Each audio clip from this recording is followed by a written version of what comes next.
So, intervals. Now, here is a property of intervals which is very important. So, let us take a I think he said do not use red because it looks bad in the okay. So, let us take a green one. So, this is the line, real line. So, let us take a point on the line. So, this is a point P, right. I want to locate that point P. Where is that point? P is a point on the geometric object, namely the line. Okay.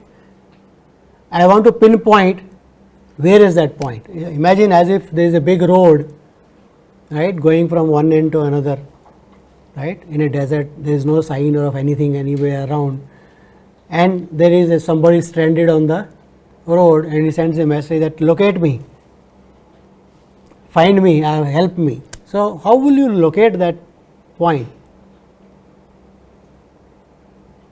So, here is a possibility, right. Let us draw some point on the line, some object, right, some city. So, try to see whether the person is on the left. So, person is able to answer you yes or no. Are you on the left side of that city or the right side of it? Then our, if it is not on this side, then our search becomes only on that part. So, I can go on doing that, right. A better way would be, let us take an interval. Are you between this city and that city? Have you crossed that city? Have you reached that city? So, no. So, you are in between that city, right. Now, I want to narrow down the search. So, I will make it smaller and make it smaller. So, search window smaller and smaller. So, eventually, I should be able to pinpoint that point. Where is that person? Is that okay? So, this we want to formalize mathematically. Okay. So, let us write down the statement and then try to prove it. So, here is, let us take a sequence in of intervals. So, keep that picture in mind now. At the nth stage, you have got this interval an to bn, okay, and we say it is nested if the next one is inside this. We want to make it shorter, right. The next interval is inside, locating. So, with the property that in is a subset of in plus 1, right.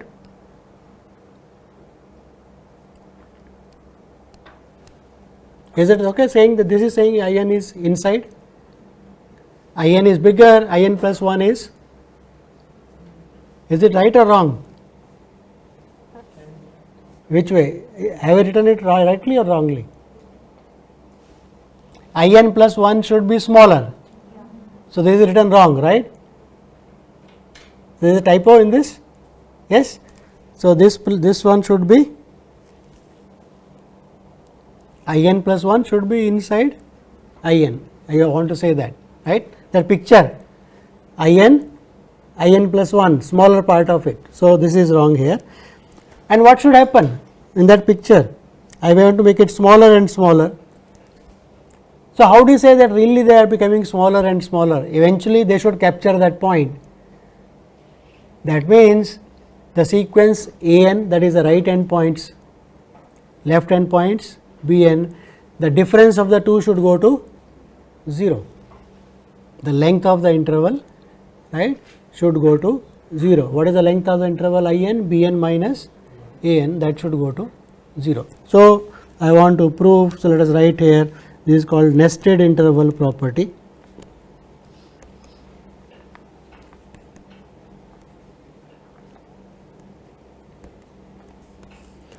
So, in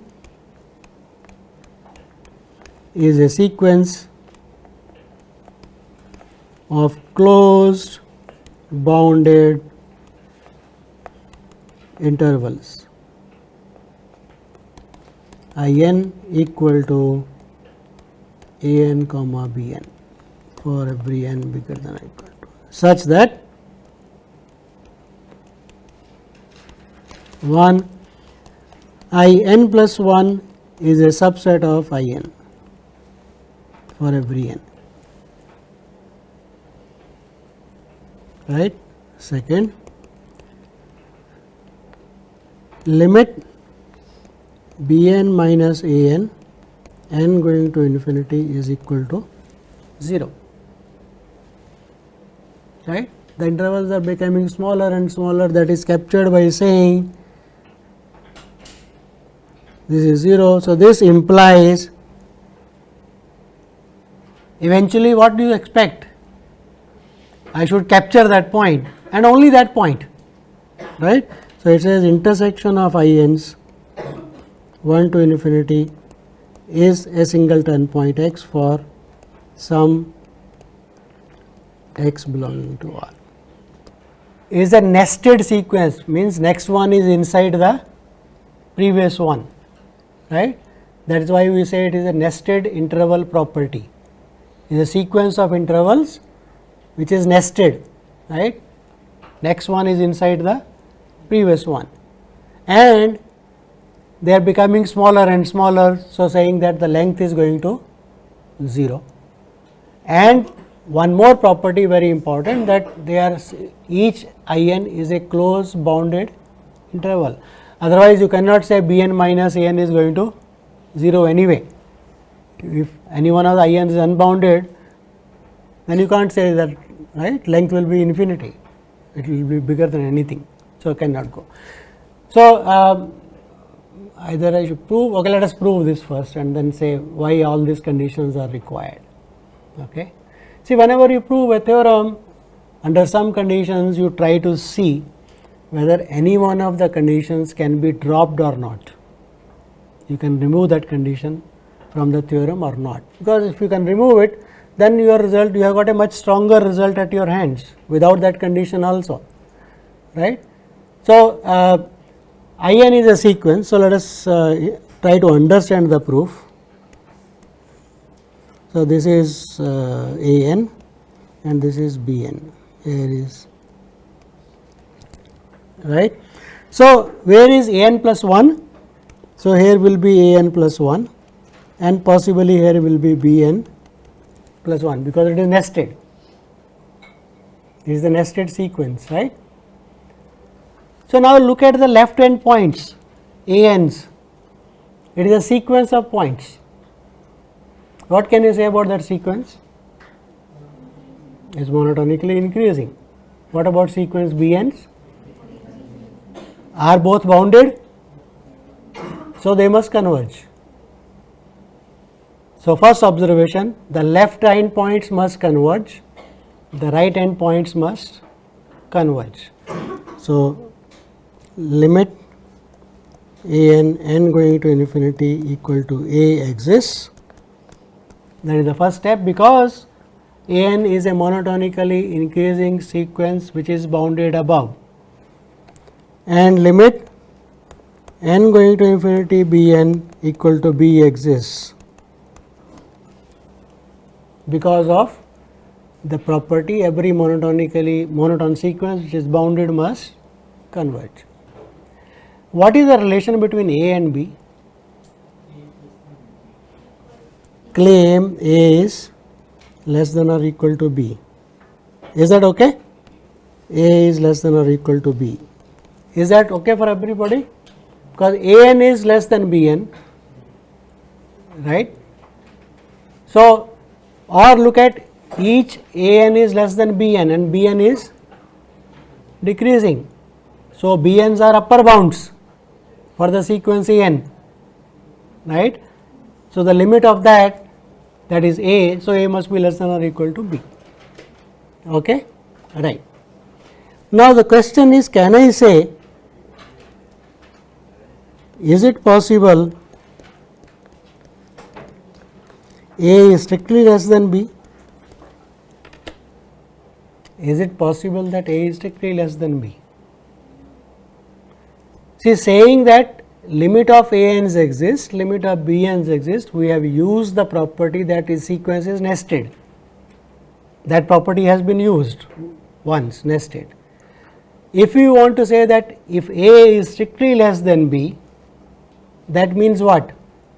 If A is strictly less than B, then what? Start with the initial loop and all my intervals are strict loop. All that doesn't help actually. That means the limit of an and limit of bn's has got a length in between. Is that possible? Because length of bn minus an, so limit of bn minus limit of an, what is that limit? Limit of an's is a, limit of bn's is b, and that is going to 0. The property says limit of, so this property says a cannot be strictly less than b, right? So a is equal to b, so that much is because of 2. So implies, so where is, so a implies a is equal to b, right? Now can I say this number, so claim, can I say this number, call it, if you want to call it as x now, a is equal to b, call it as x or keep it a and b, that this number x belongs to in for every n, it belongs to each one of the intervals, because where is x? It is less than, it is bigger than an, less than bn, right? Is it okay? Because it is a limit of an's and limit of bn, so this must be inside a in, a less than, right? Is it okay? X is an less than x less than bn for every n. Claim this is okay. So this implies, right? Is that okay? I am just writing a weaker statement because that is true. So implies x belongs to in.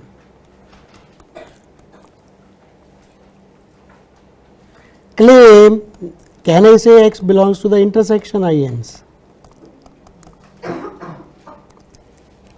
It belongs to each in, so it must belong to intersection, right?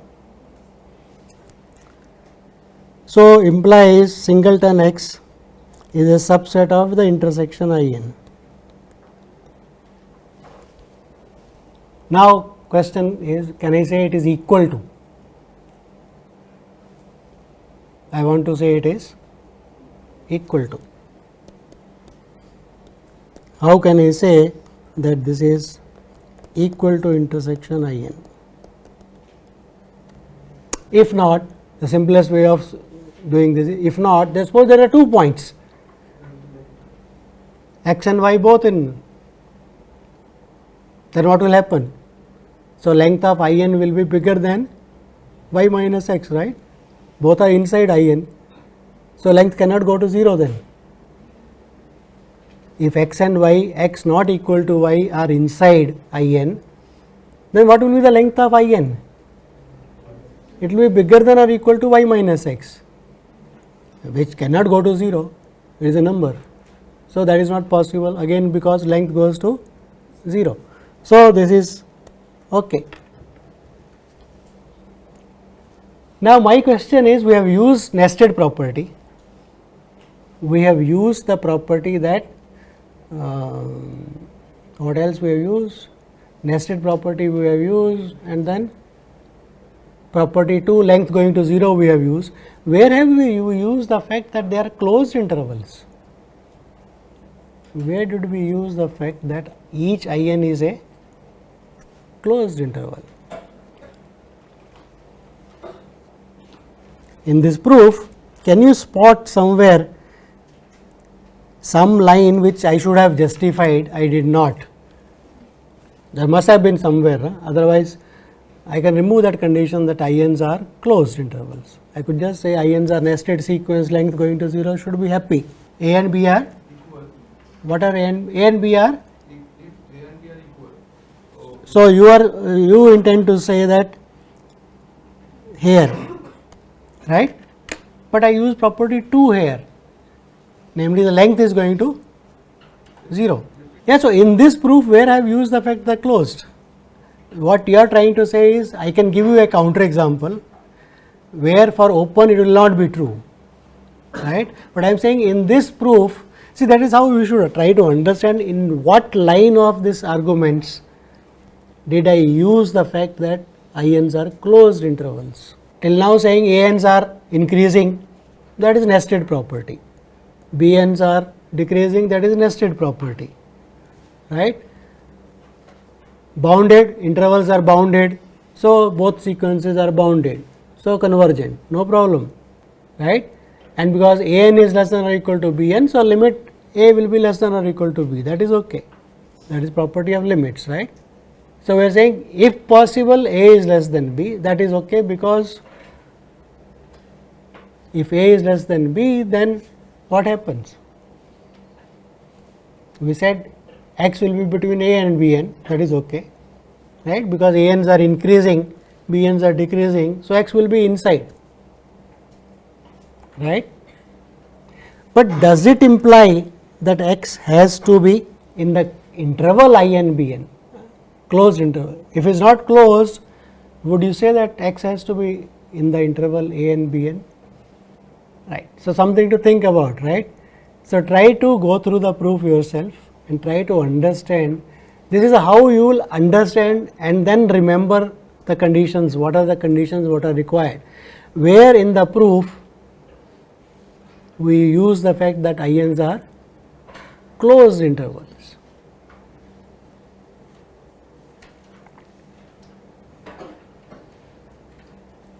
So, let me give you some example and then probably that will help you to understand. So, what we are saying is, so this nested interval property is no longer true if INs are open intervals. Okay. So, let us look at an example of that type. So, let us look at IN to be equal to